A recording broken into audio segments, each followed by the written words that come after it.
Let's talk about obsession, which I think is going to become a lot of people's new obsession when it comes to horror films. So I actually saw this film at TIFF back in September. I'm actually going to go watch it again at South by Southwest. I'm curious now that Focus Features and Blumhouse are involved, if they changed anything here. Like I said in my Undertone Ending Explain, there's a few tweaks there in Undertone comparison to the film that I watched at Fantasia Fest. So I'm curious what they did here with Obsession.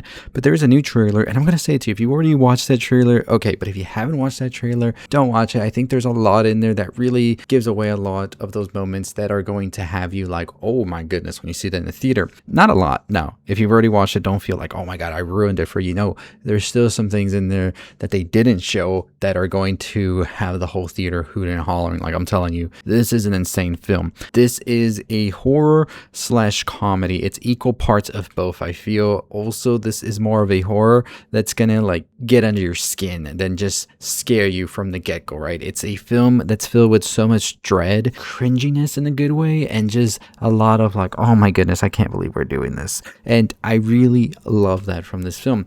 Directed by Curry Barker, it stars Michael Johnston, you have Inde Navarrette, and also Cooper Tomlinson, who is in Curry Barker's like skits and stuff like that, if you want to go check that out. Megan Lawless, as well as Andy Richter. And this is written and directed by Curry Barker.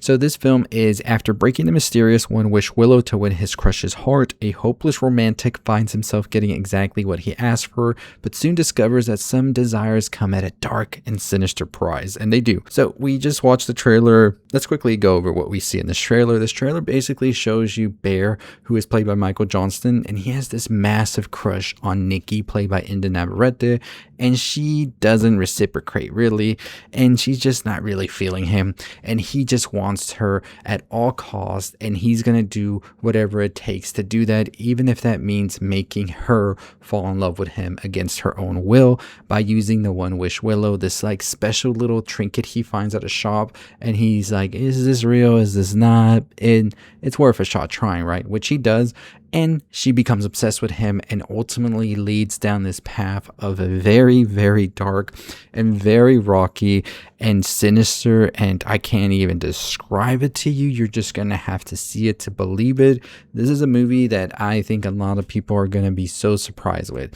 I went to watch this at TIFF, like I said, and I was like, oh, this is Curry Barker's new film. He did, of course, Milk and Cereal, which you can find on YouTube, and I kind of dug that, so I was kind of feeling those vibes there, which it does, but then it's like Curry Barker has a bigger budget here, I believe $1 million. He's able to crank that up here and deliver some of the most genuinely terrifying moments in a movie I've seen in a time. And it is really well done, the way that Curry Barker is able to channel sound.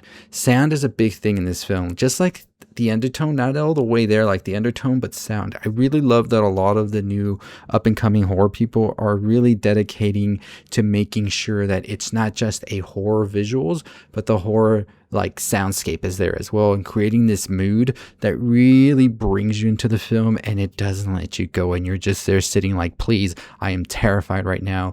There are some moments here, there's one in the trailer particularly where Nikki's screaming. When you hear that in a movie theater, you're gonna be like, holy shit, the way that it's sort of designed, I can't describe it to you. I saw it at the multiplex at TIFF, so I think that's how it's gonna sound in a regular theater, because sometimes these film festivals, they'll play movies like in a place where there's just like opera, or they do like stage plays and things like that, so it's not really like the audio that you look for when you're in the theater, right? But I watched it at a multiplex in Toronto where they played it, and it was incredible. So I'm pretty sure it's going to sound the same in any theater. It's what makes this movie so visceral and assaulting, the sound. It's just getting into your ears, and you're just like, holy shit, this nightmare, right? And I think everybody here is great. The performances are really incredible. I think that people are going to be surprised just how comedic it is as well at the same time. Like, don't get me wrong, it doesn't trade one for the other. I think that Curry Barker really balances both of these things well. And the trailer kind of gives you a little bit of that comedy sprinkle throughout, but I think you're going to be surprised when you see the movie. It's so creepy and eerie as well. Some of these shots that they have of Nikki in the background as well, and then this warped look that she has at times. Trust me, there's a ton more of that in the film, and you're going to really love it. So I'm very excited to watch this again this week, and I cannot wait. I'll probably watch it again when it releases in May. I'll talk more spoilers because I want to get into the spoilers, because there's a ton of these scenes here that I just want to discuss already. But if I do, it kind of gives away some of the moments in the film that I think are just best to really take in when you're watching it, because it is just like, trust me, you're gonna love this film. So very, very curious about what you think about the film Obsession, if you're excited for it or not. If you are not excited for it, I am telling you, give it a chance. It is one of those films that you think you know where it's going and how it's going to end up, and then it keeps surprising you at every turn, and you're just like, oh, such a simple premise turned into such an incredible film. I think Curry Barker truly is one of those filmmakers. I'll be excited for whatever they do next. This is truly a great horror film. I'm not going to tell you it's the scariest horror film of all time. It's good. It's good. And I think that what they are trying to do here with sound as well as with visuals and all of that, what you see, what you don't, really just makes this one go over the top, just like Undertone. And another film I'm excited for at South by Southwest is Hokum. I have its own video coming up for you, and I'm very excited. 2026 is bringing a ton of horror bangers, and I'm excited to see what we get as well into the future, as we have so many more creatives and people being inspired and really trying to take the genre into new and unexpected territory. So very excited for all of that. Let me know your thoughts and opinions on Obsession if you're going to be watching it.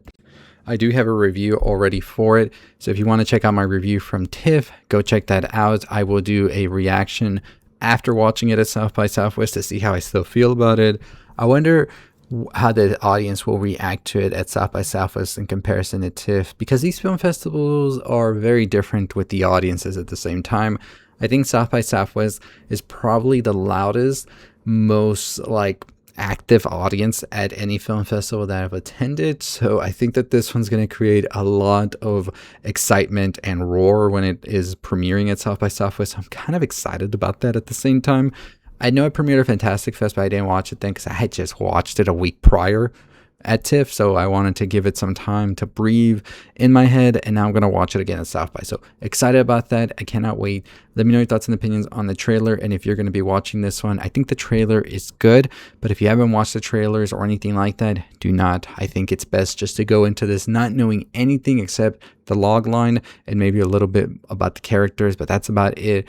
Everything else, when you go see it in the theater and it just happens for the first time, it is just going to land more. None of the best parts got spoiled. It really just is going to elevate you, trust me. But very excited to hear more thoughts. Stay tuned for my Hokum video, and I do have the Undertone Ending Explained Oscars video as well, and a ton of other South by Southwest coverage to come. So as always, that's going to do it for me. 100,000 subscribers. Let's get to it. Stay safe, stay positive.